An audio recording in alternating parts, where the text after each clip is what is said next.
You know, you can't even imagine the sorrow that was here on these grounds.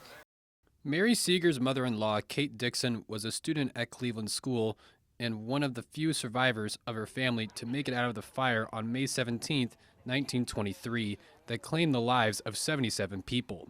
She was graduating that year, and her mother and two younger siblings were burned. Also, her sister-in-law and their child was burned. Still, she didn't talk about it a lot. The night the tragedy took place, around 300 people gathered to watch the students perform their traditional end of the school year play. The school was a wooden two-story building with the classrooms on the first floor and the auditorium on the second floor where the play was being held. However, the building's fatal flaw was having just one exit from the auditorium, a narrow staircase. They went from having a joyous occasion. It was the last play at the end of the year, the last act for the play. It turned from joy to tragedy pretty quick.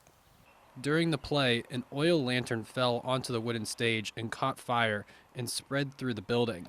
Chaos ensued as attendees tried to rush down the exit, but very few people could fit down the narrow staircase, which eventually broke, trapping people inside the auditorium, leaving people with no option but to jump out of windows to survive. But many kids and families couldn't escape. The stairway that everybody tried to get out of was only 30 inches. As you can see, pretty much one adult at a time could go down the stairs. No two adults could stand side by side. Maybe two children could stand side by side, but with the width of the stairway being 30 inches, it further hampered ability for people to get out. My grandmother would try to tell us what happened, but my grandfather, because of the tragedy, couldn't handle it. He would make her stop. Phyllis Wayne Scott's uncle, Dunny Truesdale, was one of the victims who perished along with school teacher Adeline McCaskill after running back into the burning building to try and save others. The only reason he has a separate grave is because he was able to be identified.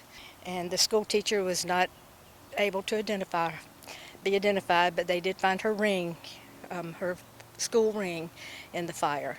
The tragedy shook the state of South Carolina and caused the state's fire code to be written to prevent similar tragedies, including widening the exits and making doors open outwards rather than inwards. In 1924, 1 year after the fire, the legislature jumped on it immediately, implementing changes, implementing requirements for exit drills, implementing requirements for two ways out. Over 100 years later, the changes to the fire code have worked, as according to fire officials, there have been 0 losses of life in South Carolina in school fires since the incident. And now the Cleveland School Memorial Foundation wants to continue to honor and remember the legacy of the victims to ensure their names in the tragedy is never forgotten as they plan to further enhance the historical sites. We want to put some historical signage up, something that's tasteful, something that that highlights the sites, both sites, here at Beulah Church and at the memorial site. Well, I'm thankful, especially to these firemen who have the heart to keep it going, because, you know, we forget after a few generations of what other people had to suffer for us. Reporting in Camden, I'm Taylor Richardson, News 19 WLTX.